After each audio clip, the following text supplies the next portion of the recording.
I want to bring in the civil rights activist and Harvard law professor, Lonnie Guinier. Thank you so much for being here, ma'am. And you were in Mississippi this past week. What were your thoughts being there 50 years later, and thoughts as well about where we are today? We've had some setbacks with some of these voter suppression laws, but is this what they were fighting for and have been fighting for the past 50 years to get us to where we are today?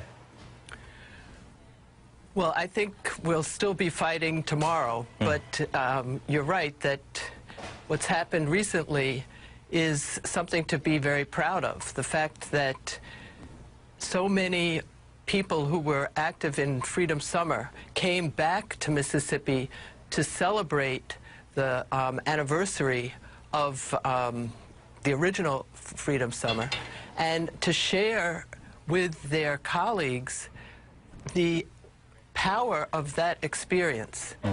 That was just really mind-blowing, because there were just hundreds of people who came back to Mississippi to reune, but also to be, I think, very proud. Very proud. And we go back, and we're talking about shortly after the slayings there of the 3 civil rights workers, President Johnson signed the Civil Rights Act into law.